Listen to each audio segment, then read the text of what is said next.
with your host, Hollywood Matt Connolly, with the double biceps. Got to get that in there. Got to sneak it in sideways because we've got our special guest here on today, and that is none other than Super Mario Tambakis, all the way from the Sydney Spartans. How are you today, mate? Pretty good, man. Pretty good. I'm happy to be on the show, dude. It's been overdue. Well, I'm getting my own voice and feedback. Let me turn that off. There we go. Yeah. Are we good now? It's all good, mate. Yeah, all good. Yeah, so Right, sick. great to have you on the show, mate. And yeah, so you've got a big match coming up in New York. Is it New York? Is that where it's being held? Yeah, it's New Jersey, but yeah, New Jersey. pretty much. Yeah, And it's not that far, as far as I'm aware. right. I'm Absolutely. geographically challenged, as you can tell. That's with Knuckles Up, yes? It is, yes. That'll be their third event. And you're going against Jason Mallow, who is quite a top-level puller. Very excited to see this one. Yeah. I'm pretty sure he's the number one guy under 200 pound right hand. Wow. I think he beat Artem left-handed as well at their recent round robin. I might be wrong. I can't remember exactly what's happening over there because there's an event every bloody week, so can't keep up. But I'm pretty sure he's the number one guy under 200 pound, it's exciting. You know, obviously I'm a bit heavier, but we are meeting at a catch weight.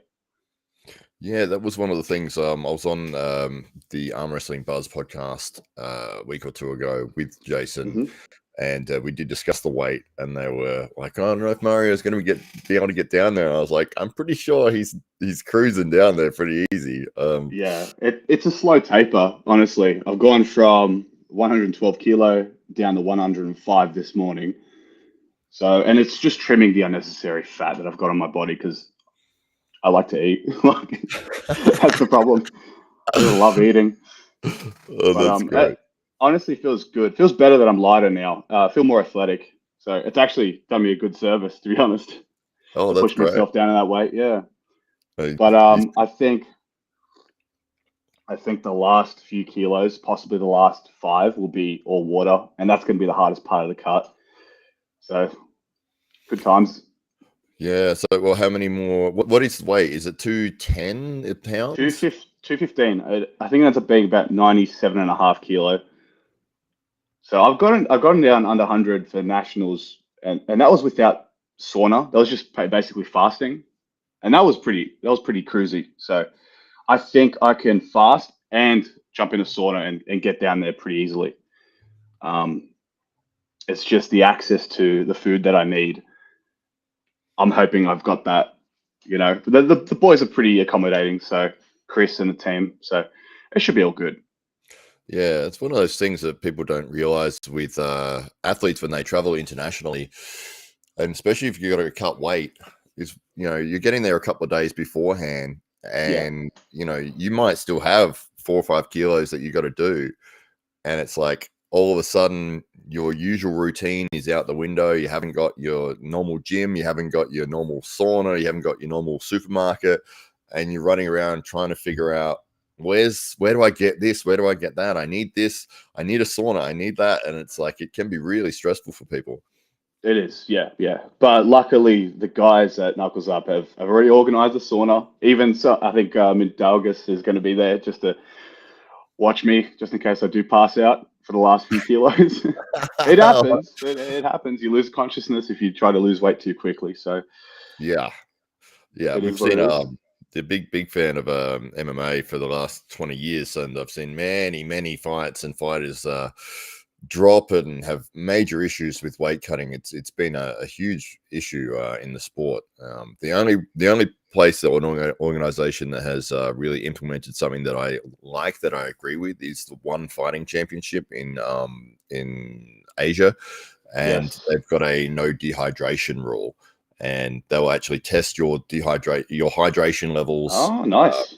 Several times throughout the week, and then prior to you weighing in, you cannot be dehydrated. So yeah, interesting.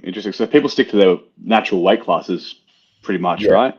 Yeah. Because some people have a knack for losing 10, 20 pounds of water. Oh, not water, but like just dehydrating themselves. I mean, you see it in UFC all the time. Oh, absolutely. Yeah, it's insane because people will yeah, they'll just put themselves in such a difficult position, and it's like 24 hours before the fight. They're going through a different fight, sitting in Oh saunas yeah, and dehydrating themselves, hot baths, hot towels, and just looking like death by the time they get to the scale, as shuffling with cracked lips like yeah, to the scale, and barely it's like. being able to hold themselves up. Yeah, yeah, fucking brutal. So we hope we don't see that with you. Uh, it might, maybe. Uh, well, Nah, how much nah. do you think that you'll be when you get? Or how many days ahead of the actual event do you land in? So I land there on the 8th and I'll weigh in on the 10th, and then the match is on the 11th. So I've got I got a day and a half because I land at night, so I'll be sleeping. The plan is to not eat on the plane. Pretty much just I can have my coffee and stuff like that. Um, Short with no milk, obviously, but just no food. Pretty much, I'm going to try to go probably 2 days without food, if not 2.5 days without food, Wow. and then I cut water. Um, I still haven't decided when to cut water. The plane, I don't know. I feel trying to cut and trying to fly, especially for an extended period of time in the air, is very very difficult. I experienced that in Arizona when I cut under 220. So Yeah. it's brutal. Oh, absolutely. I'll just quickly say hello to a couple of the people in the chat that are Of here. We've course, got yeah, yeah. this random person who I don't think is an arm wrestler anymore. He's like the number one super heavyweight. That's what he is, That's right. right there. Well, he does beat super heavyweights. He's insane. It was his Yeah, last match we had in he beat AWE, Josh Parker, and he beat what was his Tyron? yeah, Yeah, Tyrone. Tyron. I never forget. I remember his face, but I can't remember his name. It was like 155 kilos or something, and Josh Yeah, is 70, and he still won. It's ridiculous, but he's not an arm wrestler crazy. anymore. He's quit. He's retired. He's a boxer now, I believe. Nah. You never truly quit arm wrestling. Once you start, you can't stop. That's right, absolutely. We've also got White Wolf. I don't know if Yes. have you met White Wolf? No, no. I Oh, see him on all the podcasts though. yeah, great guy, great guy. He met him over in Arm Gods, and Yes. yeah, just fantastic. He did fall into a rose bush though, so that Oh, yeah, nice. that was the highlight of history. Well, it's the highlight of my trip. I've got the arm wrestling professor who says he's keen to see this with Mario, Hell yeah. and the Mr. Myrtle. I don't think I've seen Mr. Myrtle before. Yeah, boy. That's one of our boys from Sydney. Oh, So is great. arm wrestling professor. Oh, fantastic. No worries. And Luca, he's always on a lot of the shows around the world. Like you Aussie boys, my football team just drafted one, Tory Taylor. All right. Very good. It's Cool. probably the National Football League, I'm guessing. And White Wolf, I can't say that one, mate, but thank you. That said, Merlot is our guy, says Luca. Yes, well, this should be a good match. And He's the that's poster boy. He is indeed. He is indeed. Sam Burnett is in, and he says, "What is that? Hell A yeah, dude. sneeze? What is that? A cough? And a fire? I can't tell what that icon is. Anyway, good to see you, Sam. Good old Sam. Savage Hitters Arm Wrestling is in the chat as Yes, well. the boys over at Seatown. Good to have you in the core. Well, he doesn't censor anything. I just censored you, mate. Put him on the bench. That's right, absolutely. And Lucas here talking White Wolf. Melo's going to get smoked, says Savage Hitters. There are probably some big Mario fans. It was an Irish thorn bush hiding some leprechauns. That's why White Wolf went diving in there. I believe it was because you were trying to prevent Evan Burgoyne from falling into the bush, and that's how you ended up in it. But Classic. there we go. So, arm wrestling professor, one of your guys, he's asking how your prep is feeling. Oh, good. It's mainly the weights are good. So the weights have gone up, and my weight has gone down. That's ideally the best scenario I could ask for. So it's going well. Absolutely. And is it you haven't noticed any strength loss at all? Like because so a lot of people when they're dropping body weight, they find that their lifts will tend to drop as well. But obviously, if you're increasing your weight, then that's fantastic. You've actually probably got the best of both scenarios there. Yeah, I'm actually surprised too. I was predicting a strength loss as well, especially with my compound lifts like bench and overhead press. But no, they've actually gone up Yeah. coincidentally. Like I can't believe it. But like I said, I've trimmed the unnecessary fat, and I feel like it, and the strength is there, if not more.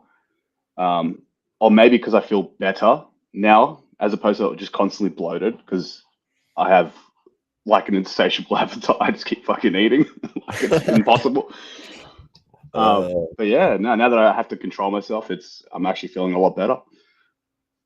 Well, that's good. Have you ever, with the weight cut stuff, have Hmm. you heard of the water loading that people have done where they'll drink, say, like 10 liters of water, on, Yep, say they're weighing in on a Saturday and it's like Wednesday, they'll drink 10 liters, Thursday, 10 liters, Friday, 10, and then on the weighing day, they just stop completely. But their body's used to flushing out so much fluid. that's right. Yeah. Any So consideration for that? I might do that, but I don't think I have enough time to water load. I don't want to be water loaded on the plane. I don't want to get up every 2 minutes to take a piss on the plane. It's just not going to happen. Yeah. I think, well, actually, I've got an aisle suit, so I might be able to do that now that I'm thinking about it. Now, we'll see. We'll see. It's definitely on the cards.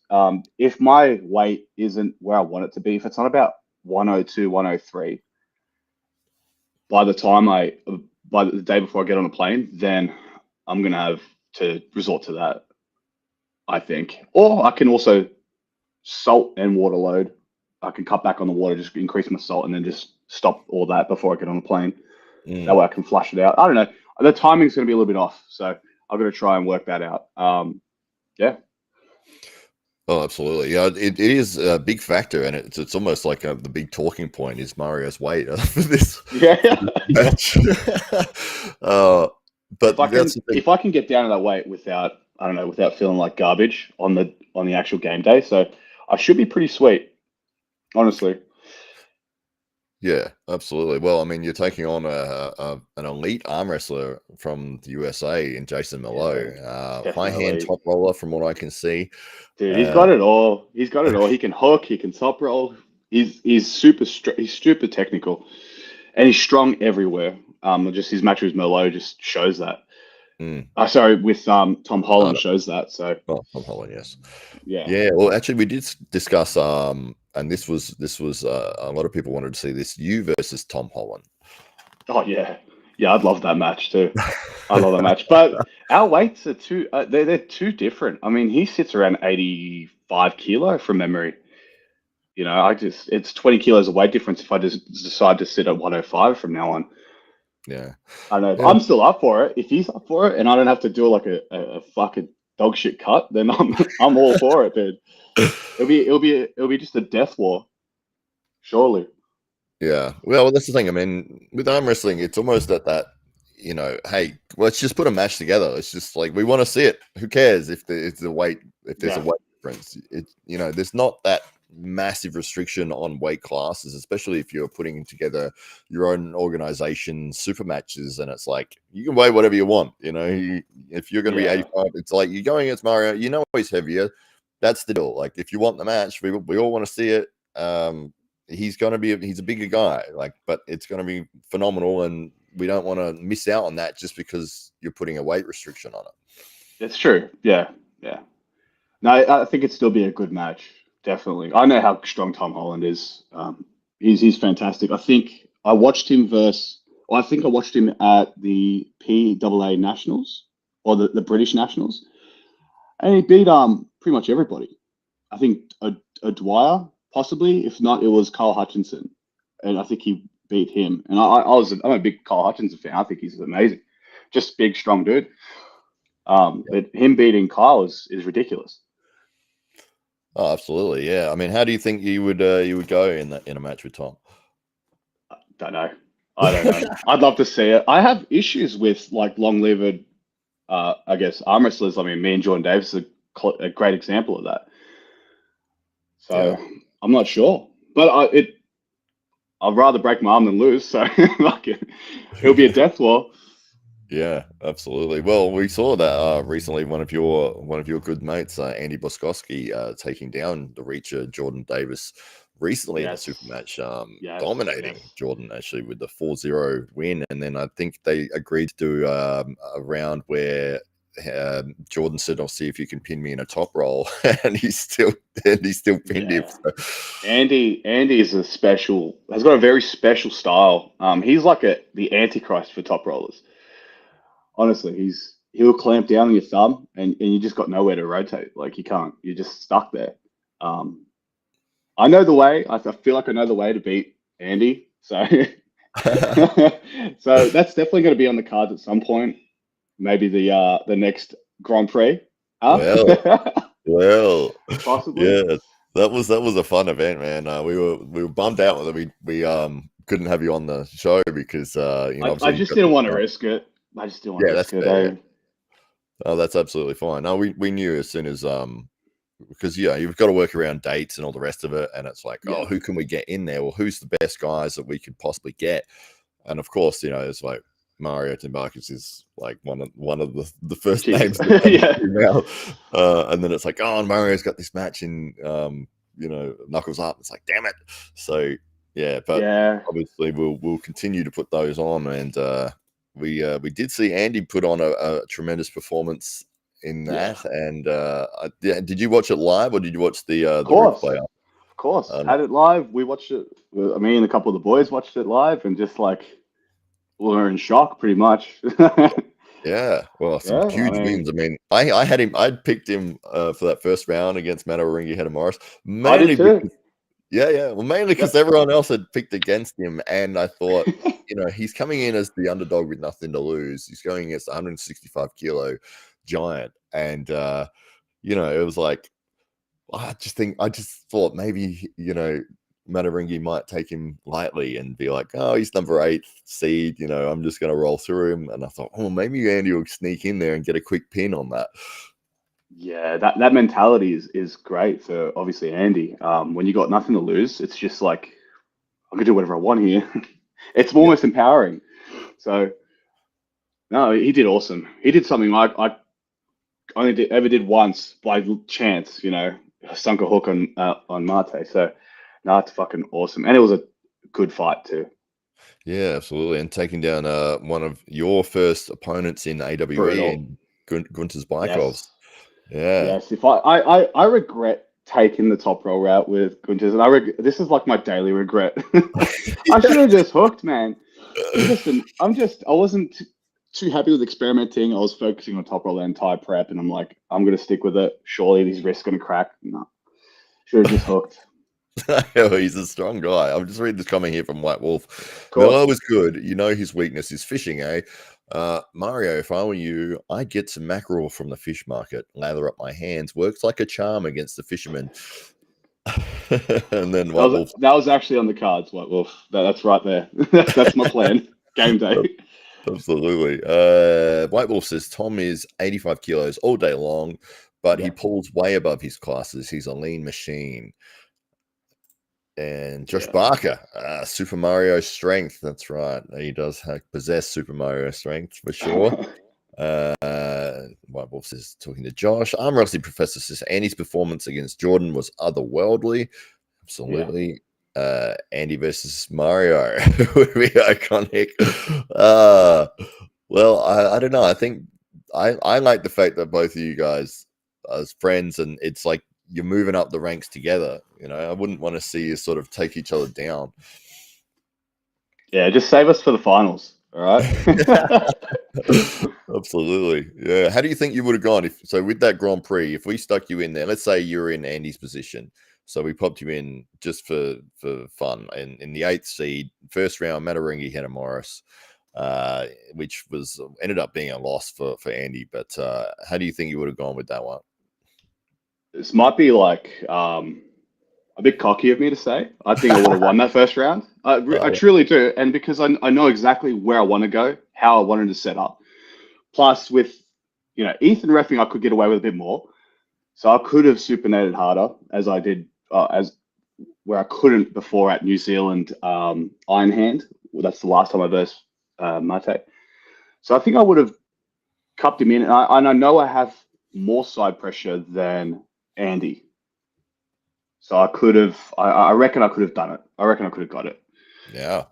Yeah. What about Rickard Vaughan, the talk of the day? Dude, yeah, press. ridiculous. He did things I could never do. You know, one tapped pretty much everybody. I always say, I say this after I saw the performance. The hardest thing about the press, and he's got all the leverage advantages of a presser. He's taller, he's bigger. He can get up and over his arm, and his shoulders will still be squared, and he could come just crashing down. But the hardest part about that is to set up straight. With Ethan reffing, no discredit to Ethan. He stepped up to the plate. I even spoke with him when he was here for the East vs West qualifiers. He did a good job for what he had, his knowledge and the rule set, obviously, because it's a bit different, right? Yeah. But the hardest thing about a press is to get into it. He was already starting in the press, but still he has all that finishing power and some. It didn't look like he really peaked out. I feel like he was probably 90% of his strength or 90% of his finishing power. So he didn't really slow down except for Mate at one round, and still that's a huge scalp. Yeah, absolutely. Yeah, for sure. And then we saw him sort of jump on the after pool table with Lachlan Adair, and he was getting pinned with that. And it's that was ridiculous too. I mean, even left-handed with Lachlan, I know how strong he is. But to go back to your question, I think he has asked me a question about how I do with Rickard.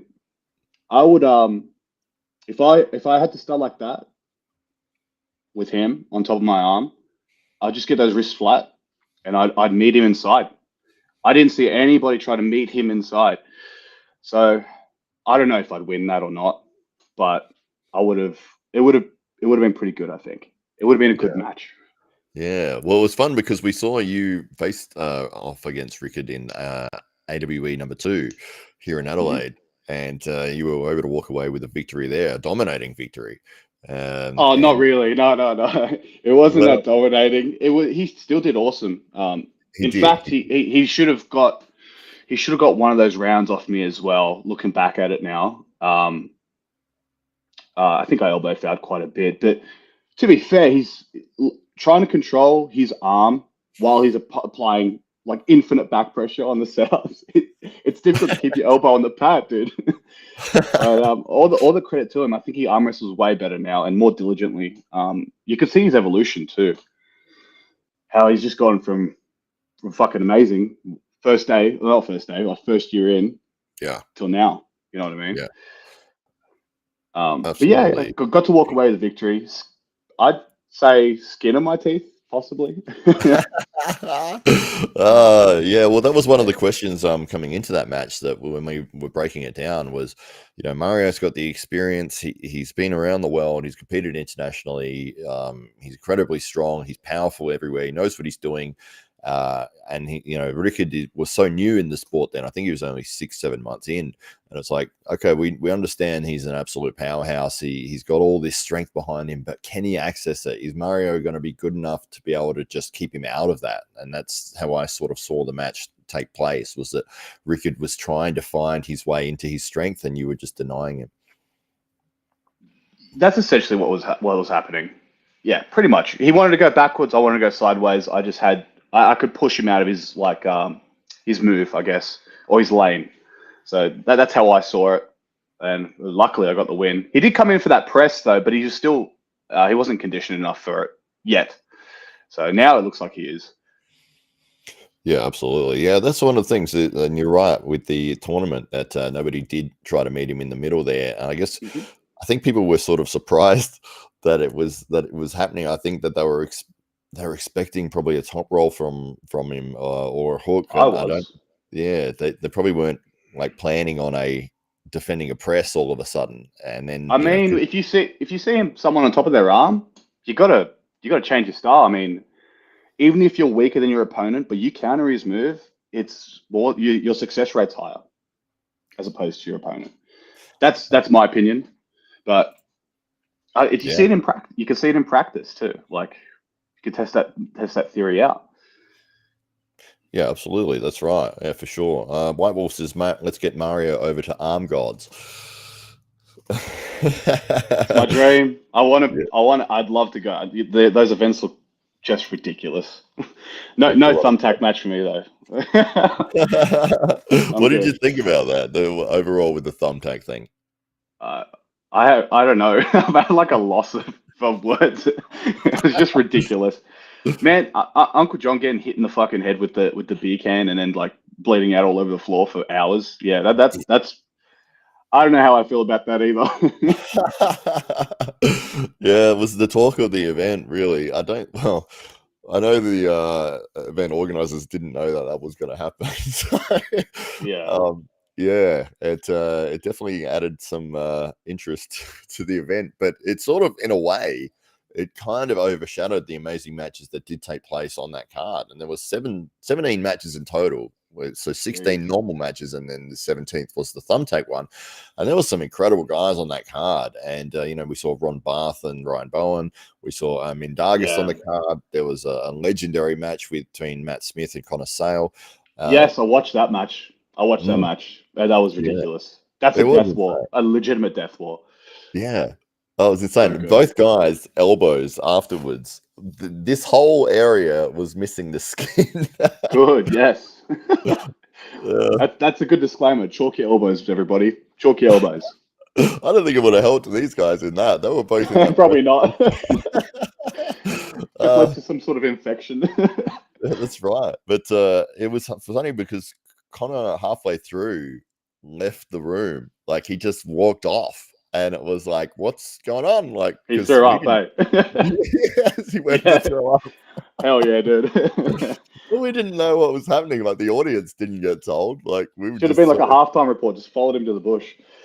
Because he's just walked through the crowd, walked straight past me, and then kicked open the emergency exit door, and he's gone out the back. And it was like, what's happening? Did he quit? Where's he going? Fucking awesome, dude. Yeah. And he came back and he was back on the table and kept going. I was like, oh, all right. Full tactical. That's awesome. That was amazing. It was amazing. Yeah, I mean, there are so many good guys that you can match up with over there. The UK has tremendous arm wrestling athletes, and we'd love to do a thing together with Arm Gods and see if we can get some of our top guys, yourself included, to face off against some of their top guys. Maybe James Wall would be a good matchup for you, I think. James Wall looks so fucking strong. Like he was in there with Rob, and I'm a big fan of Rob's too. So I like to think I know roughly how strong he is. He still bangs with like the greats like Marcio, for example. So James Wall I'd love the match, but it'd be tough. It'd be really, really tough. Oh, absolutely. Yeah, for sure. Well, I'd love to see it, man. It'd be incredible. Both of you guys are so strong. Josh Barker's. Oh no, I missed that one. Sorry. Josh Barker's asking if AWE is doing a Sydney comp still. Maybe in the future, Josh. We are planning on several different things at the moment, but we'll have to let you know on that one. And Lucas says, what other matches are on the card is Mario most looking forward to? Oh, dude. That's a good one. I'm looking forward to Tom Holland's match with what's his name? The guy who versus Ryan Bowen. I just forgot his name real quick. Oh, the Korean guy? Yes. I'm actually looking forward to that match a lot because I do think like me and Tom will eventually arm wrestle in the future. That's why I've got a peak interest there. And Camille's match too. I mean, we just saw him off a big win with Tobias, so I'm actually keen on seeing him and meeting him in person as well. So that'll be awesome. Absolutely. Mr. Myrtle says Devin Larratt showed everyone how to beat presses against Jerry Cataret. I mean, yeah. I mean, not everyone has his levers too, so that's another problem. I think if you watch Todd Hutchings and Jerry's match, that's probably more accessible to most people. Everyone's got a shorter arm than Devin, or most people have a shorter arm than Devin. So I think that's a great way of looking at it. That's how I would approach Rekit anyway, is meet him in the center and pull him out of that shoulder. If I Yeah. can do it, that is. Yeah, well, this thing with the tournament is you only get that one go at it, really, don't you? It's like we're a Two super if you're match. lucky. Two if you're lucky. So, yeah. Yeah, two if you're lucky, absolutely. But yeah, that what super match format between two people, when we always like to do first to four because it allows both guys the opportunity to change their tactics and change their game plans, and you can really find out who's got Yeah. a greater skill set as opposed to that one and done kind of style. But Yeah, yeah, I completely agree. Completely. If I had an extra round with Gunters, uh, maybe. It's like I just realized, yeah, I can hook him. I know I can. And then it's like it's over. I'm like, fuck. yes, that's right. I think we were But going to do first to fours, and then we were like on time restriction, and we had to bring them down to three. But it would that's have right. been Yeah. No, it is what it is. It is what it is. I should have realized that sooner. Like, you just work with what you got on the day. absolutely. I'll jump through these comments here quickly. White Wolf Yep. tack match was insane, but the other matches were off the hook. Smith versus Sale was top 5 all time. It was incredible, an absolute ridiculous war. Connor left a puke. Yeah, that's right. That's what we were talking about a second ago. Purging the Guinness. Yeah, that's right. Absolutely. And we've got one of our AWE co-founders here with Ryan Bowen, who says, lads, and he says, good luck to Mario. Can't wait to watch you do your thing. Cheers, Mark. And he's helped us out with the back song Yol. I just That's it. remember him Yes, as Beck Song Korea's Yol. number one. Yes, Beck Song Yol. Beck Song Yol. Yeah, Absolutely. they've got a few Asian arm wrestlers on the card this time too. They got, I think, I just remember I think his last name Toshiyuki I think he's from Japan. He looks ridiculous as Yeah. well. I just can't remember who he's going up against.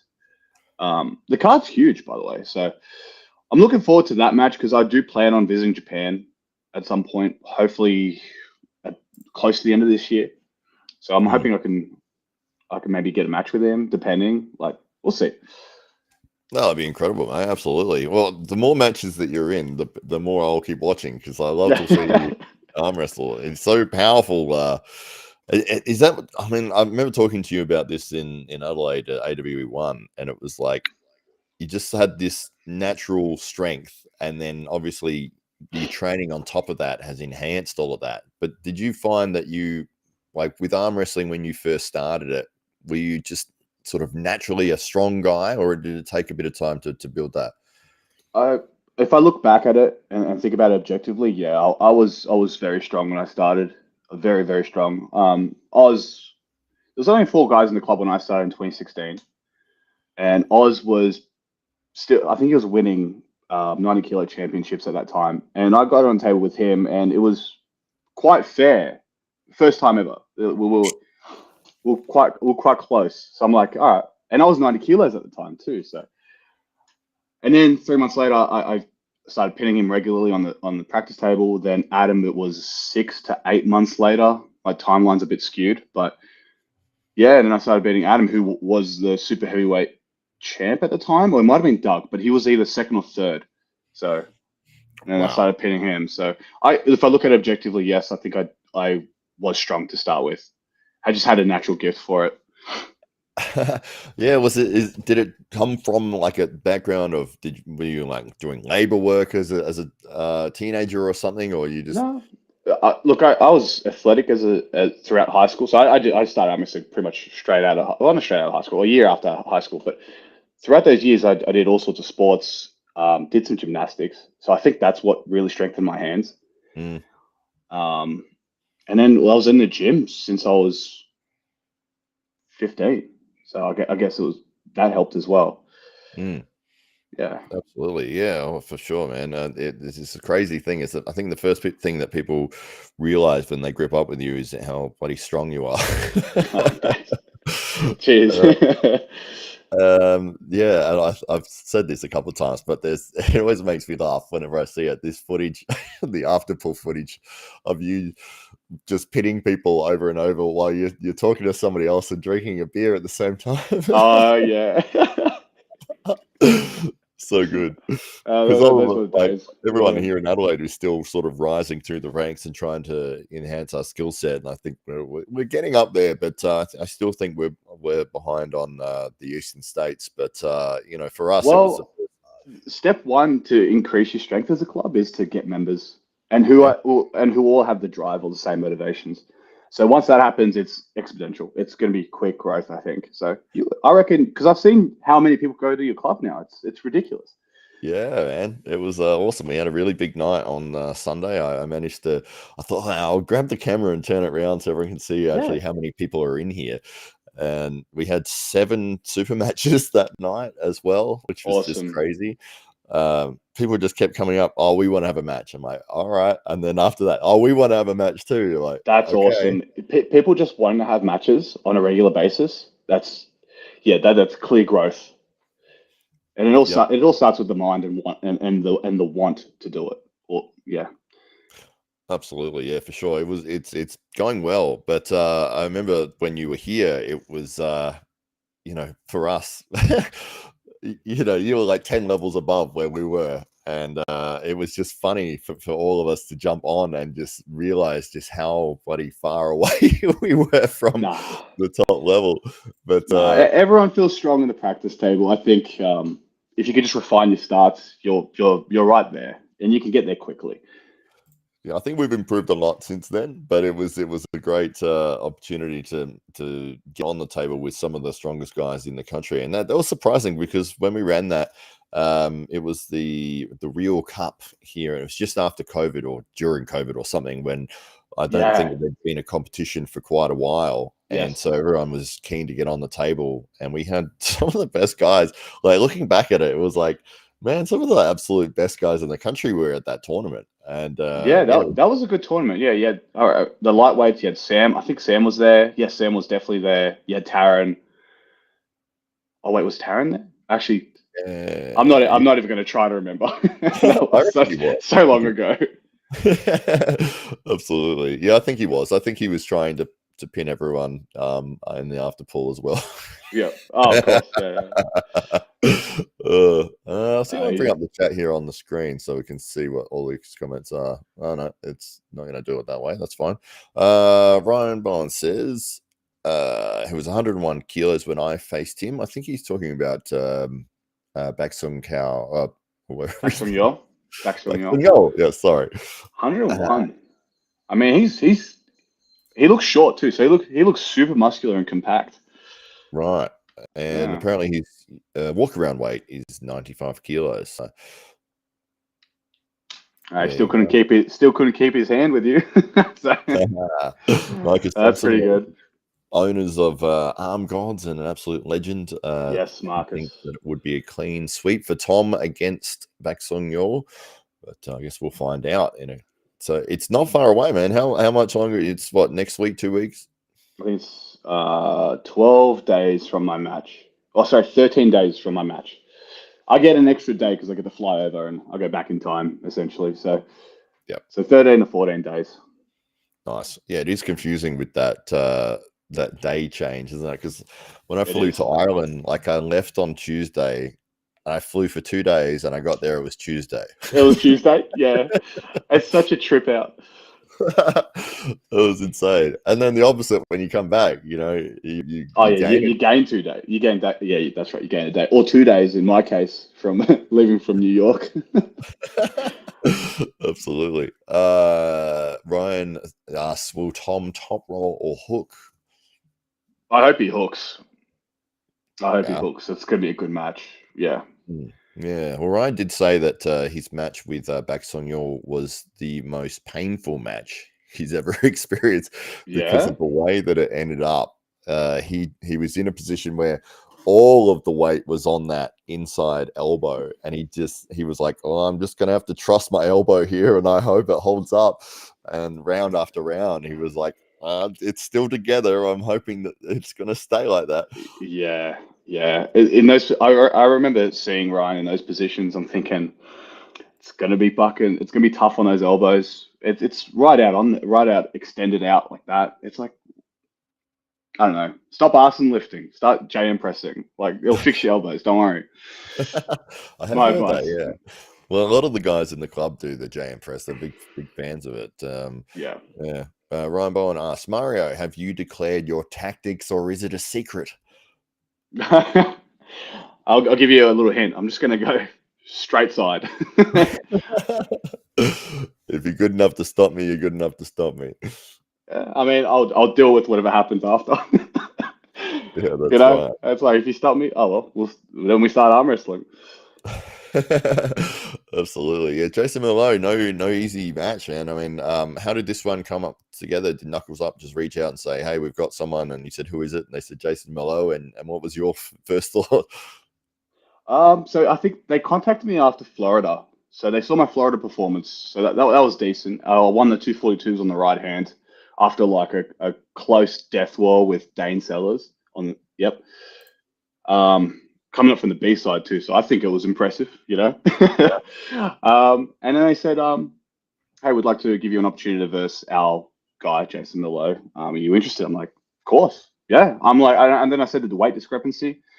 I'm like, I do weigh this much, but I can get down to, under 220. And I said maybe 215, but that's super sketch. I was just like, I can agree to that, but there has to be some sort of leeway if I can't get there. And I told him about my work schedules as well. I don't sleep much when it's busy, and it's been really busy. So cutting weight is very difficult when you get no sleep. It's your body just retains the water for some unknown reason. It just holds it, and you just can't lose the weight. And also food wise as well. So I'm on the road a lot, so I don't really get to pick and choose what I get to eat. It's just whatever's there and at the time. So Yeah, that's right. I've So been working with that. it's your own business, and it's a trucking business or something. It's a mobile Yeah. transport thing. Yeah. Yeah. I've got a few trucks. I drive them. I've got a couple of blokes that drive as well for me. So it's just constant. I'm always doing something. So that's why I couldn't get on the show on Thursday because I was stuck on site. I was meant to come on this Thursday on the Buzz, but I was stuck on site at a work site. Just the foreman had a couple of drinks the night before, thought he had the day off, and I couldn't get unloaded. So I'm there 2 or 3 hours just waiting. So it's ridiculous. Yeah, that's one of the big frustrations. I've watched a couple of the the ice road truckers and a lot of the trucking shows, and it seems to be that there's so much time that you can't control. Like you can do the drive and get there, and it's like you're waiting to be unloaded, or the opposite where you're waiting to get loaded, and it's like that part of it isn't up to you, and it's like it can really make or break your day. Yeah, it does, especially if you're on time constraint. So, I mean, you look at Outback Truckers. It's probably the best show to look at for Aussies anyway. But yeah, good times though. I wouldn't trade it for the world. I think it's a great job, being your own boss at least. But that's that's me. Absolutely. Ryan says that, do you feel a Knuckles Up sees you as a notch on the belt of their man, or are they building you a path to become the man? Oh, I'm not too sure. That's a good question, actually. I don't know. I think Jason has more to lose than I do. Like, this will be my first proper international super match. Oh, the exception of what's his name? Artem on the left arm. Yeah. So no, I don't think like that. No, I think I get the opportunity, and I've got nothing to lose. He's got everything to lose. Yeah, well, that's one of those things, isn't it? With Knuckles Up, is they've obviously reached out and gone, well, who's some of the best matches that we could put together? They've said, oh, well, there's this Australian guy called Mario. He's incredibly strong. He would be a great competitor. And if they're spending the money to fly you out there, to bring you all the way to the show, to promote you, the last thing you want is just to see someone like that just get crushed. And it's like, so I would very much think that they're looking to invest in Mario Tambakis, make you part of the experience for people that are watching, that they get to know you, that they get to promote you, regardless as to the outcome of the match. So Yeah, and if you win, it's even better because that way you've got that win on your record, and obviously people want to see a winning arm wrestler continue. And yeah, Yeah, yeah, that's how I feel. I don't think there's any sort of hidden agenda or anything like that. They've been so kind to me so far, you know. So not much else to say, I guess. Like, I guess unless the reffing's a bit funny, that's probably that sort of like mindset will come into play. Like, oh, maybe I am just getting fucked here. Like, who knows? You know, my Jason's getting away with like fucking Louisiana fucking hops. So we don't know. We'll see. Yeah, absolutely. Ryan says, "Love it. You're going to flip tables over. Oh, you're going to flip tables, take over the show." Yeah, I hope so. Absolutely. I haven't skipped training. Training's been perfect. No injuries. I don't know. I'm strongest I've ever been. So let's hope it's enough. Yeah, absolutely. Somebody, White Wolf says, "What's Mario's arm wrestling nickname?" It's very simple. It's Super Mario. I mean, it just works. As silly as it sounds, like, obviously the Nintendo character, it does actually really work for you. Like, it's like when you say Super Mario, it's like Mario to Mario. It's just, I don't know, it just fits really well with, because he's just incredibly strong and powerful, and it's like when nicknames just work. I think that's a classic one. When a nickname's given to you and not like sort of given to you by the people, not you declaring your own nickname, I think it works so much better that way. Oh, don't pick on me now, Mario. Yeah. I was giving everyone nicknames, and then I had to give myself one. So. It works. It rolls off the tongue. That's the main thing. Yeah, and I didn't know about Don Underwood then. Because Tim Graham, when I went to the club, and I said, "Oh, I've come up with nicknames for everyone," and then he goes, "What's yours?" And I said, "Oh, I'm going with Hollywood." And he goes, "Don Underwood's got Hollywood," and I was like, "Oh, who's Don Underwood?" He's like, "He's one of the legends of the arm wrestling." I'm like, "Oh, there could be two Hollywoods," and I'm thinking I'll never meet this guy. I'll never like talk. I'll be fine. And then I think a month later, I'm on a podcast with him. I think I was watching that too. And he says, "How'd you get your name?" And I'm like, "Oh, I made it up." Oh, so good, so good. But yeah, so good. the Super Mario nickname. Who was it that sort of coined that? I think it was Jake Ward, dude. I think he did it. Yeah, yeah. Oh, good. He's given a lot of good nicknames over the years, that's for sure. He has.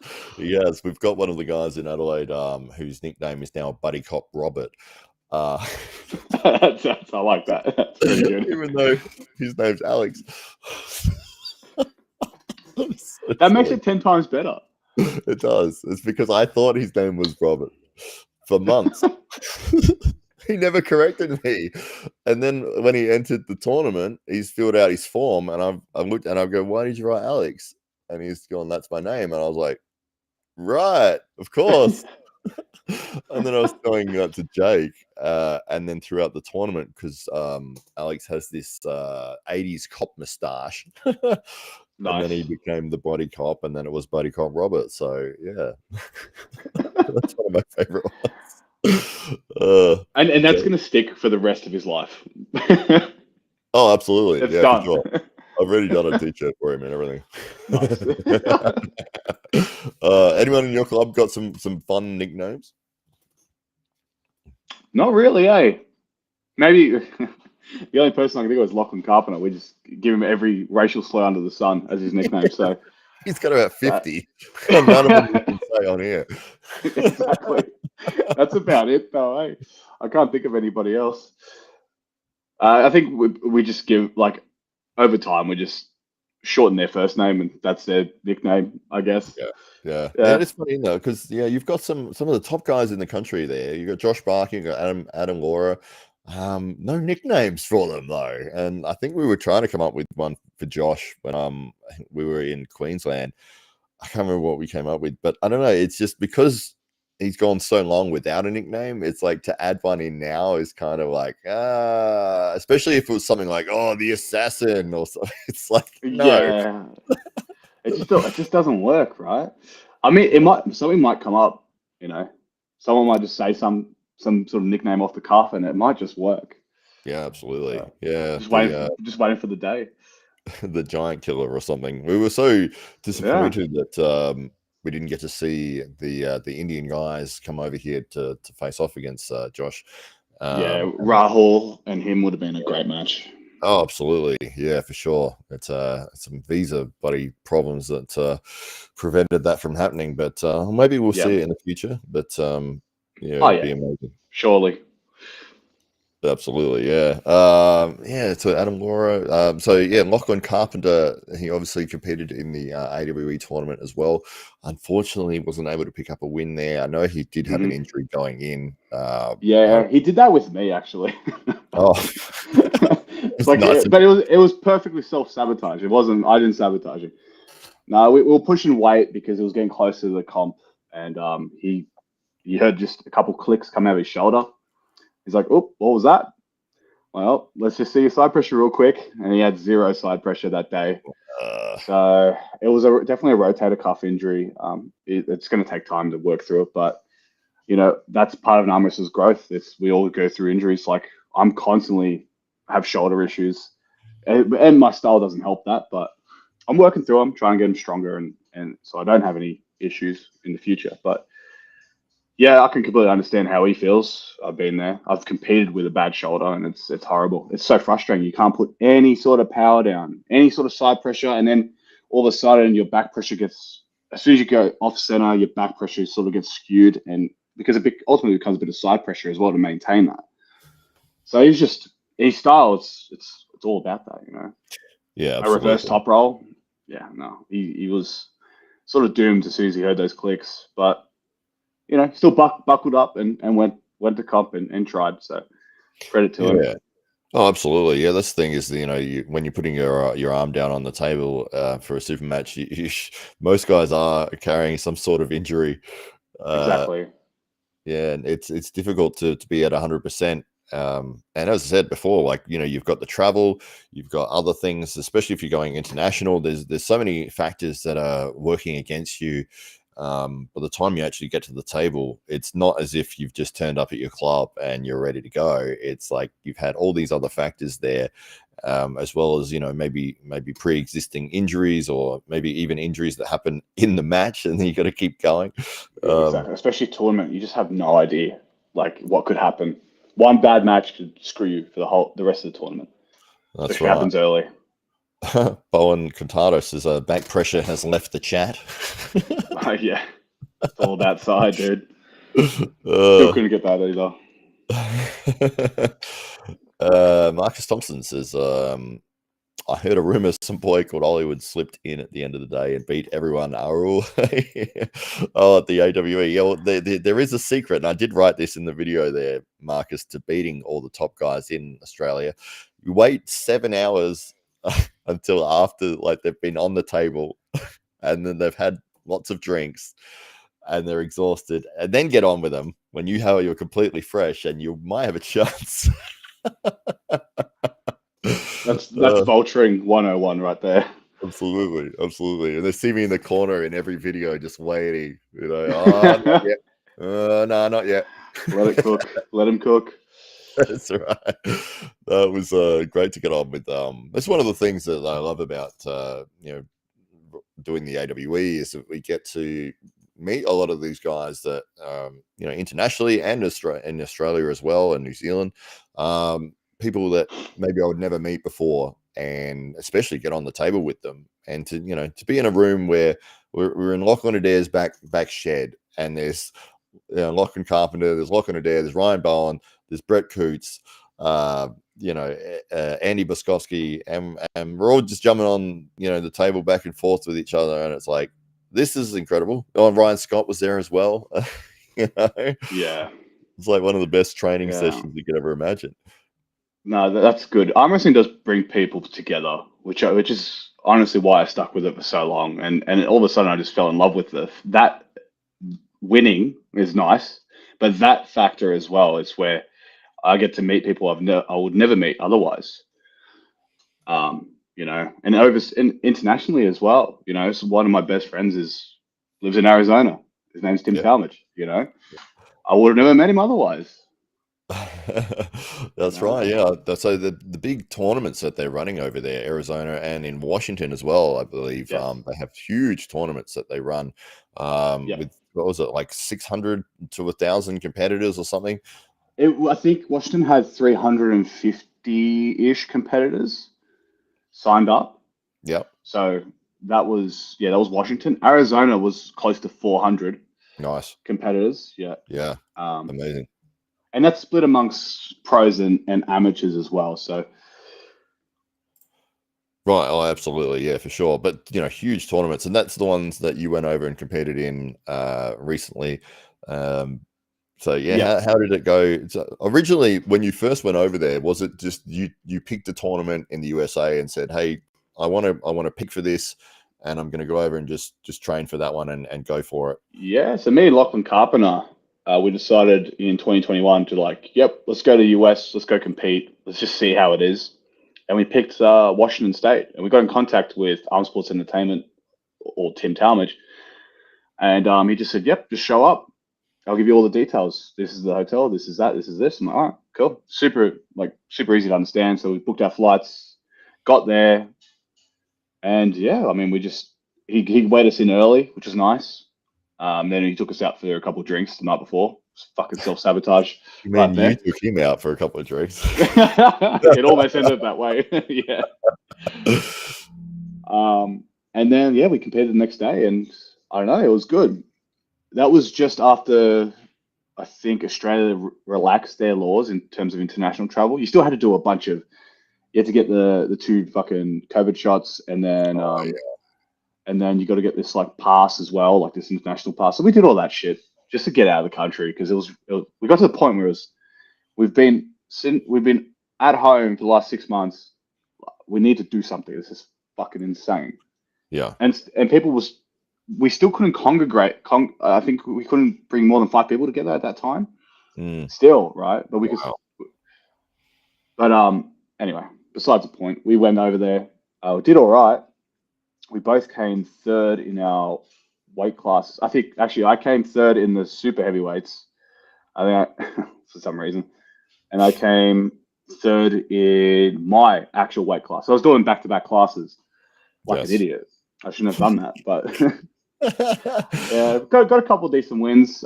Mainly that at that time it was Cody Merritt's right. Got a win on him twice, so that was good. And at that time he was world champion on left arm, I think. Yeah, So yeah. Absolutely. I remember that was the big talk of that tournament was that, hang on, Mario, this guy from Australia has just shown up to meet Cody Merritt. yeah, yeah, that was a cool moment for me. That's when I sort of like fell in love with arm wrestling again. Like you have these little moments where you just get a really good win, and you're like, yes, this is why I do it. You know, this is why I train like 20 hours a week.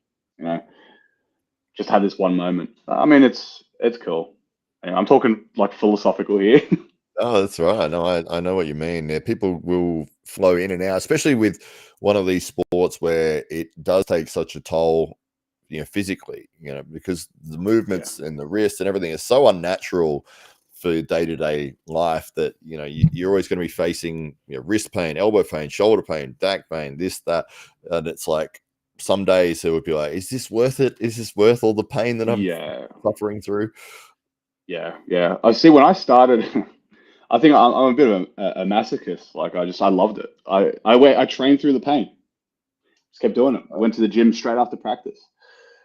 You know, back in 2016, 2017. So there's people out there like that. I think Lachlan Carpenter is definitely one of those people. But then you get newbies that come in and just they can't take it. I'm like, it gets easier. It always gets easier. Yes. Yeah, you Uh, do get conditioned against it, absolutely. Marcus Thompson saying Alan Fisher arm shock comes with a pacemaker. Well, have you heard anything about the arm shock at all? what, No, what, so Marcus Thompson and Paul Maiden, the owners of Arm Gods, have stepped it up from the tag match. They thought getting stabbed with thumbtacks wasn't uh, enough. they're gonna They've do like got electrocution pads. electric shock pad. I mean, even unless like both people are gonna get shocked, right? So no one fucking wins, really. Oh, the audience wins. Oh, I mean, fuck yeah, yeah, yeah. That'll be a full house too. Uh, no, I think from what Paul was saying was the shock is mild enough, or the current. I don't know how it works, but it's low enough that it will only shock one person, or the person who gets pinned. Oh, But it directly touches it, yeah, so it won't travel through. That's yeah, all right. we hope so. Yeah, I mean, just turn it up every round. Just turn it up turn up Yeah, the just a dial a little little bit. bit. I was hoping to be a bigger reaction for that. If the crowd can't physically hear the electricity, like crackling, it's not good Yeah, enough. if the hair's not like steady on it. Oh yeah, absolutely. Front row Right. gets the hair thing, you know. Jeez, you'd be holding on for dear life then, wouldn't you? You'd actually win against anybody. Like it's You're life or like, put death. me against Devon, I don't care. I'm Yeah, not yeah, getting shot. literally. That's how Devon could have won that match. Put his life, literally put his life on the line if he gets pinned. Yeah, yeah. That'll put a lot of people. That'll push a lot of people. Absolutely. I don't know who will be featured in the first match. It was kind of funny with having the thumbtack match with Uncle John and Evan Burgoyne, who are both villain characters. Yeah. And I think that all the feedback I heard leading up to the match was, I don't care who wins. I just hope both of them get hurt.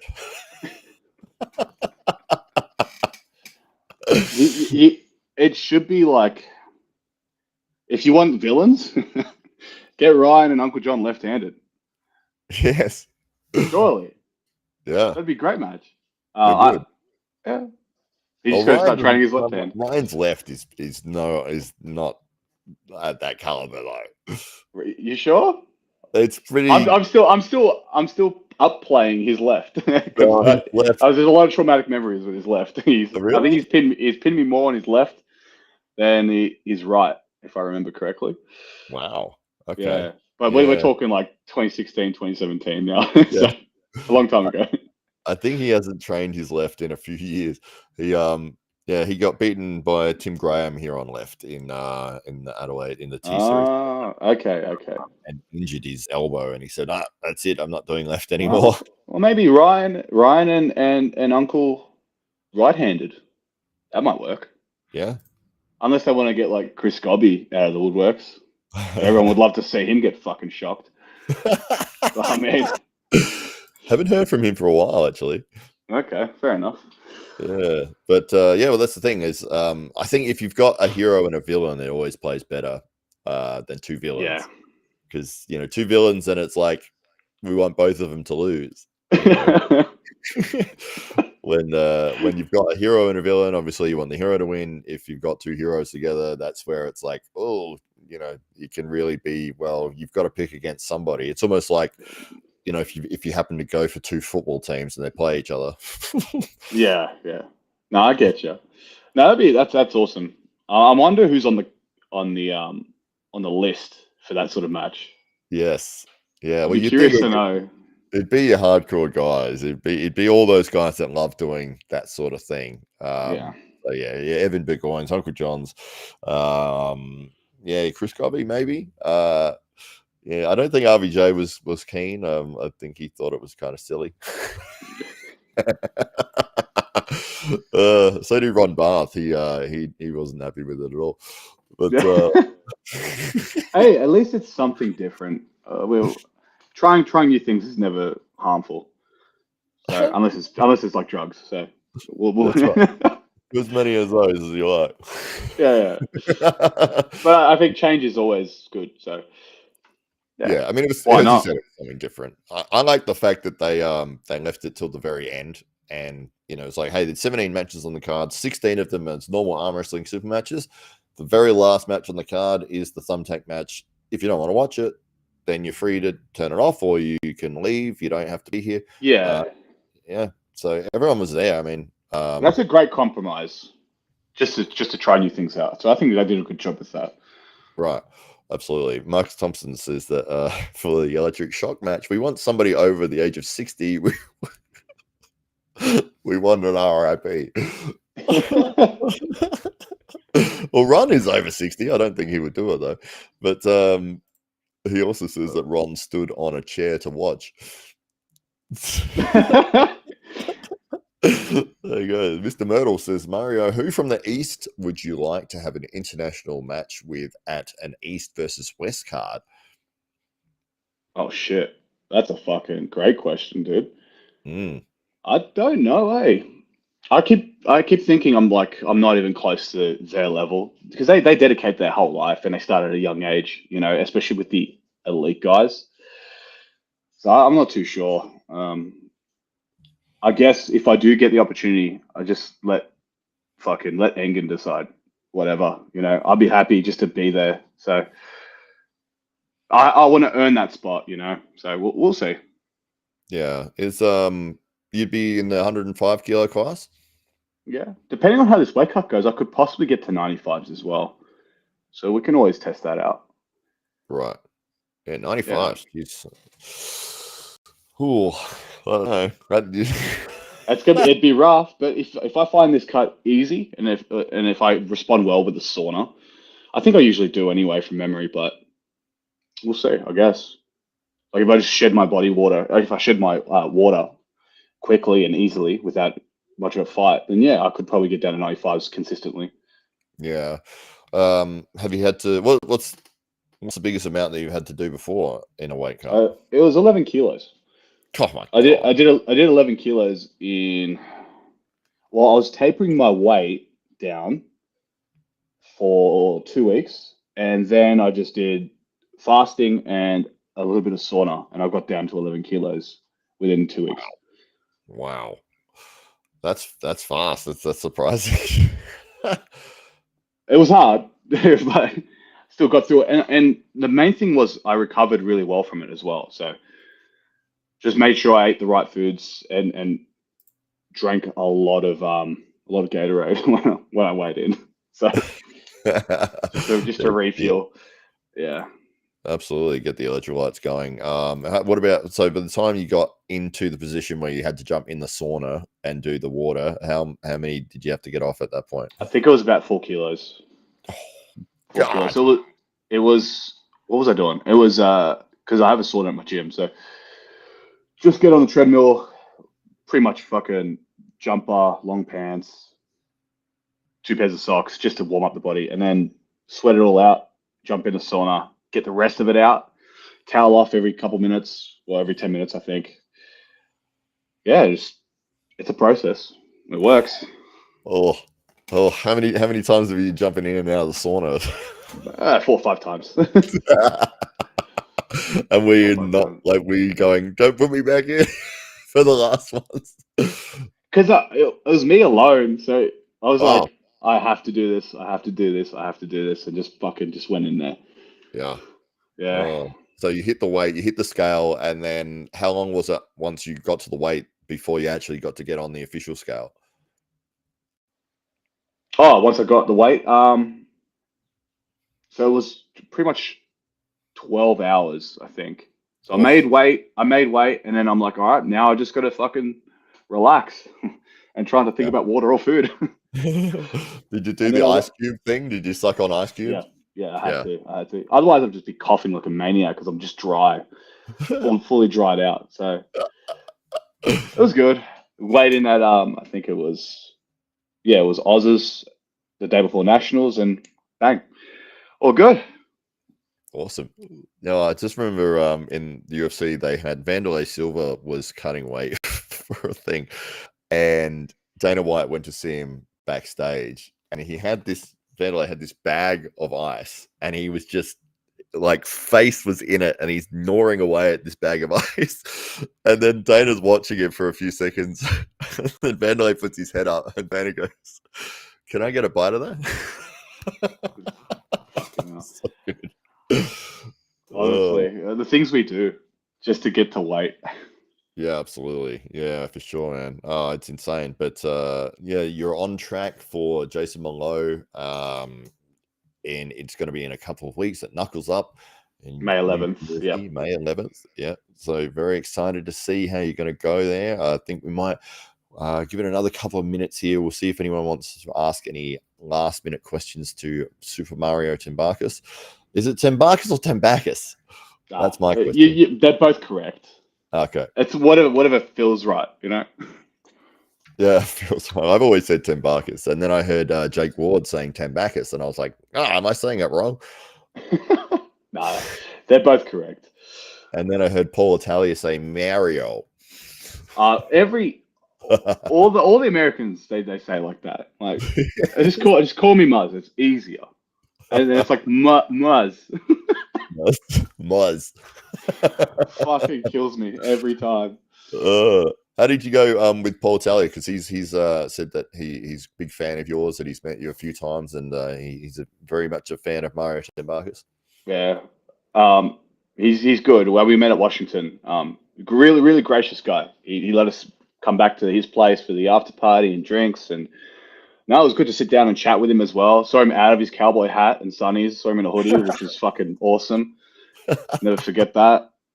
Nah, he's a good guy. Yeah, really generous guy. So I was hoping to get on one of his. If he's still doing events, because I remember he brought Lachlan Adair over for a couple matches, and his events look pretty good. So I'd be keen if he's ever willing. Oh, we'll You have know. to show him this and let him know. Oh yeah, yeah. Yeah, I tried. Like I said, I tried to get on his show this week, and I couldn't. So and I had to apologize for the previous week as well because work's been a mess. Oh, we understand, mate. It's work is can take priority, and this is one of the things that we want to do with AWE, and with our side of things, is to make it so people can have arm wrestling as their career, as their thing that is bringing in the money, so they can do that full time. Yeah, They don't have to go and if you want to work a job, you can, but if you have the option not to, then if you can put all your time into yeah. training, then sure. Honestly, that'd be awesome. I think you guys are on the right track to do that as well. The right approach is, I think, it's you're trying out different things. So you had your T Series, Super Matches, and now the Grand Prix. I think you're going to build up stars in the next couple of years, and then from there, that's I don't know. I don't know what would happen next, but I think that's definitely in the realm of possibilities nowadays to have your career as an arm wrestler. Yeah, absolutely. Well, that's the thing is, if people can build their own social media profile as well, I think That helps. yeah, it's incredible. I mean, you look at guys like Leonidas or Schoolboy, or all those guys who have built a platform outside of just competing. You've got the world of sponsors out there, the world of people that can get to know you, to see your character and see your performances, just through your. I mean, look, Ryan Bowen's putting videos of himself doing a single lift every day, and people watch it, like they're interested. It's true. Yeah, it brings results. Yeah, and there's the argument to be made that a lot of the matches that he's been put on have been because he has a big audience, and it's like That's definitely a factor in those matches. His ability is good as well, yeah, but yeah, him bringing the eyes on the pay per view, it just makes your overall worth more, I guess, more than the next guy, for example. So, yeah, that's right, yeah, absolutely. From the promoter's perspective, it's like, well, do I want to put a guy on the card that has, he's a phenomenal puller, but nobody knows who he is, or somebody who's not bad as a puller, but he's got 200,000 subscribers and there's going to be a massive amount of people that are going to watch. It's like, probably going to go with that guy, I think. yeah, especially if you, as a promoter, you're trying to make some money or you're trying to break even. Like that's going to be the only way. You need to have those guys. Yeah, absolutely. And obviously you've got your unicorns there, where you've got the both factors, where you've got the elite guys that are fantastic at doing the social media stuff as well. Yeah. And you could say that Ryan is pushing into that, where he is having international matches at some of the highest levels, and he has a huge audience on top of that. So when you've got those two factors combined, it's like it really does work well, and there's so few people doing it in arm wrestling. I'm so surprised, because you've got so many amazing people, friendly and humble and funny and like charismatic, and just they don't promote themselves. And it's like, you've got all the ability, all the talent right there. It does take time and effort, I get it, but it's like, if you want this to be your career, this is an opportunity. Yeah, it's getting that stage where it's possible to make it your career. There's so many people doing it now, I mean, like examples, Ryan Bowen, Schoolboy, but and it's not much effort. It's not. All it takes is just consistently posting. I'm a bad culprit of this too. Like I don't post anything. Nothing at all. Even though I get told I should, but it's, I don't know, just to me, it's, I never really thought about arm wrestling as a career until I reach a certain point in my level. I think an indicator that would be how I go with Jason. And then if I do well, I will, I won't say I will, I'll think about starting a proper social media profile and then see where that sort of leads. So yeah, that's one of those things, and is if you've got the ability and you've got these opportunities coming up, and you get a win against Jason, the world's going to be, well, who is this guy? Like all the people that didn't know you prior to this event are going to be like, wow, who's Mario Tambakis? Especially if you have an amazing match, and it's like, oh, I want to know more about this guy. And then it's like, where's his Instagram? Where's his thing? And it's like, let me find out more about this guy. So if they've got that already, and it's like, oh, here he is, and oh, I didn't know he had a match against Ryan or Rickard, or it's like, I want to see those as well. Yeah. There's a bit of a, like, when they reached out to me, for example, with Knuckles Up, they saw my win against Dane. I'm like, did you see any other wins? Like nationals? Nothing like that. By nationals, not. What else? Like maybe, Queensland, where I won that. Not. I'm like, all right. So, but they did see AWE, so that was cool. All right. That's it. I guess if as an Australian puller, and I'm talking to every other Australian puller, if your dream is to get invited to these events and stuff, start branching out. You can't just stick to, I guess, local tournaments only. Do attend them, because supporting local is, everyone starts off local, so everyone should be supporting their events and going to their events, and if not, one or two national events as well, as in like what's it called, interstate events, and including nationals. But if you do want that career, you have to make the sacrifice of time and money and try to attend bigger events. AWE is one of them. Thankfully, we have a big promotion that sort of goes and grabs international audiences as well here in Australia.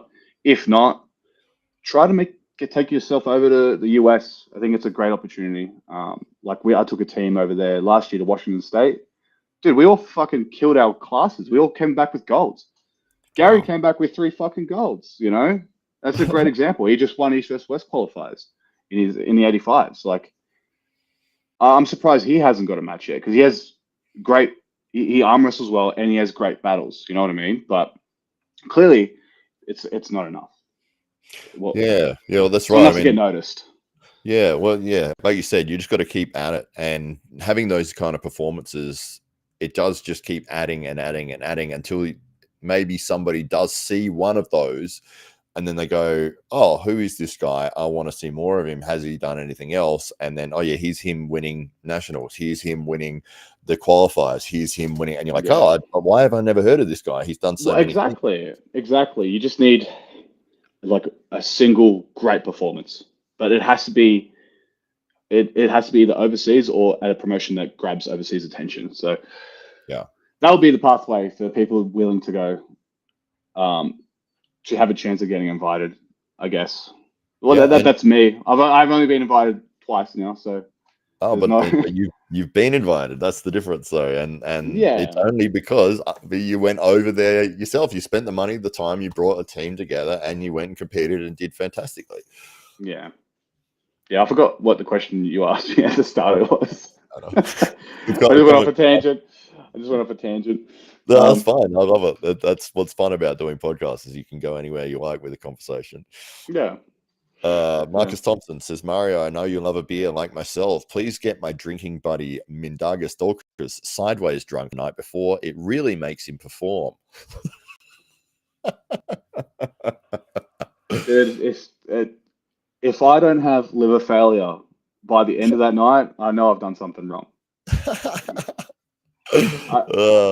I gotta try and find out if my flights are the next day. If they are, then I can't go sideways with Minda. Yeah, he's awesome. Have you've met him before? No, but I'll get to meet him soon, 2 weeks. So I'm keen Yeah, because I'm a fan of his after watching him in Arm Wars. I think he's a fucking awesome puller. Um, yeah, he looks rock strong too. I call that the Jake Paul effect because he's got such a big following. It says Bowen Quintana. Yeah, that's absolutely correct. Yeah. Well, I mean, having never really boxed before professionally, and then selling $100 million pay-per-views in Jake Paul, it shows you what the power of social media can do. I mean, he's a great example of the villain effect. Oh yeah, We all pay to see him lose, but he just yeah, doesn't lose. that's right. So That's right. You're absolutely correct. The yeah, Drew, of course, the legendary Drew is in the chat. He's put up a link to the T Series channel. Well, thank you very much, Drew. awesome. If the Drew, can you also put up a link to the Knuckles Up site, the pay-per-view, as well, if you can, just in case, if Matt hasn't done that already. That's a good idea, Drew. That would be very handy. I would really appreciate it, man. White Wolf says, Mark, is definitely the hard part about Arm Gods. Once you are immersed in Arm Gods, it's too late to try to get legit work done. Legit work. Yeah. How would you go about bringing more women into the sport? How have you got any ideas? Because I think just if you have women there already, I think it'll just attract more women to come into the sport. I mean, we had someone who's never arm wrestled before sign up to the East vs West qualifier and win their class. Wow. Which was ridiculous. So I'm hoping, that's an extra addition to the Sydney club. That'd be awesome. But the fact that we had a class that was full at the qualifiers just brought more women. So that I think just having a team of girls in the club is enough for now. And then obviously facilitating them to have at comps and stuff like that as well. So yeah, absolutely. yeah. I think the best answer is that as the sport grows and more people overall get involved in it, you'll see more women getting involved in it as well. Yeah. I think if you're targeting specifically for women to get involved in arm wrestling, you can do things where you've got your classes and all the rest. Well, actually, Tim Tormage is doing something quite good where he makes the entry free for women into their division, which allows them to, maybe if they're on the fence and it's like, oh, they've turned up with the event with their boyfriend or something, and he brought them along, and then it's like, oh, do you want to go in it? It's like, you can just sign up, it's free. Maybe you're getting people trying out for the first time, and obviously they're probably going to get pinned, but maybe they get a win, and maybe they do like what you said this other girl They did. surprise themselves. Yeah. And maybe just fall in love with arm wrestling. That's right. Exactly right. Yeah. That's a great example you brought up. Yeah, Tim. They have a lot of female pullers in the US. Just from sitting there watching, Yeah. Arizona was a big turnout for the girls' classes, so yeah. Well, you know what it's like if you go to an arm wrestling club to watch. You're not going to be watching for that long. Nah, it's just like you. Let's go. Come on, table. They're like, no, I'm right. Come on, get off here. All right. Yeah, that's it. Yeah. You can't just watch. No way. Same in a tournament. So if they had the women's class there, and it's like, hey, look, you're watching the men's one. We actually have a girls one. If you want to enter, it's free. Go over there and sign up. There's whatever. It'll be a bit of fun. So maybe that's an option as well. Marcus Thompson says Paul Maiden threw out a wild, unbelievable idea to have a women's match at Arm Gods in the USA. Well, I'd like to see who would be involved in that match, but that sounds very exciting. I know that they're teaming up with Winter Blast. Oh, okay, so that means they are going to the US. They are going to host an event in the US. Okay, all right, that was my question. So that's cool. Yeah, so that's awesome. Yeah, Winter Blast too. That's another event I've been trying to tee up, but I don't know. It falls at a bad time with work. I get busy around the financial year, and at the end of the year, so it's always around then. Yeah, I can't. Yeah, but Ryan Grunding and those boys, they look like they put on really good events. Yeah, well, I think they had, I don't know, 590 competitors or something. It was ridiculous. Absolutely insane. And if Arm Gods is going to be there as well, it's going to be even crazier.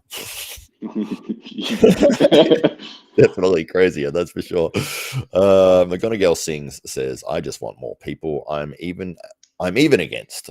Yes, well, that's the thing. So this is France from our Adelaide club. She's Okay. uh, yeah, one of the only girls that we've got at the moment, and it's been Okay. very difficult. Trying to put when we put events on, we'd love to put a women's class, but we have one woman, so we Yeah. can't run anything. Yeah, it's definitely a struggle. I remember starting early back in 2016, 2017. It was you had two girls in a class for nationals, for example. Yeah, I mean, what you can't really control that. You just have to facilitate it, and hopefully they come. But you know, I don't know what we can do to increase it or I think increase the growth.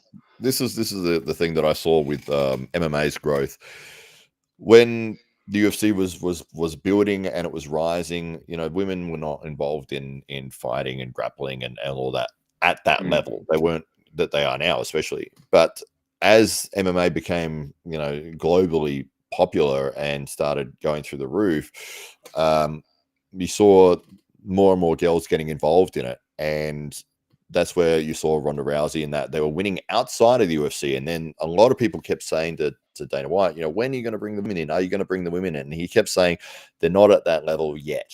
They're not there yet, but they're on their way. They're close. And then obviously with Ronda and having her potential of having that charisma and having that star power and Yeah. beating everyone in that first round, it's like, oh, okay, I think this is the time we can actually put them in and have people interested, and it's not going to be such a low caliber of quality. Yeah, the entertainment's high. Yeah. Yes, I know, exactly. I know exactly what you mean. Yeah, and they can display their skill. Yeah, I Mm, get you. We don't have that sort of restriction when it comes to arm wrestling. It's like you can be literally a newbie and not know how to arm wrestle, but it's there. It's there for yeah, you. You can sign up. It's not a problem. absolutely. I think if you look at it this way, if there's a genuine career path and you can make money, I think there'll be an exponential growth cycle, and you'll see a lot more girls come into the picture. Yeah, for sure, Um, absolutely.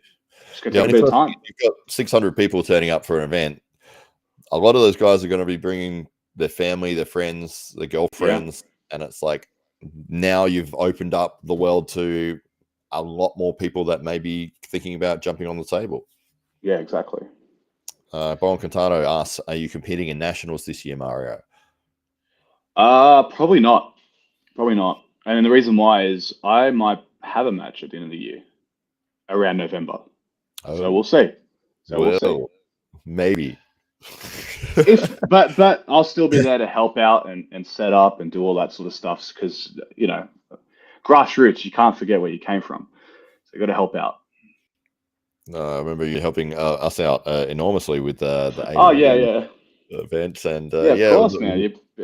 It's you put me up at your place. Of course I no, will. the funniest thing about that was that we had finished packing everything up finally, and it was like midnight, It was a and long night. Yeah. yeah, for sure. And this was the very last thing, and it was like, okay, put the last thing in the car. Great, go to drive out, and they've locked the gates. Oh yeah, yeah, yeah. And then we just went looking for the guy to open up the gate. Yeah. Another 20 minutes of chasing around to find the guy. It's Ah, just like, what? He knew we had driven in. He let us in. We were going to be driving out. Why the hell would you lock it and leave? Anyway. hilarious. Couldn't believe it.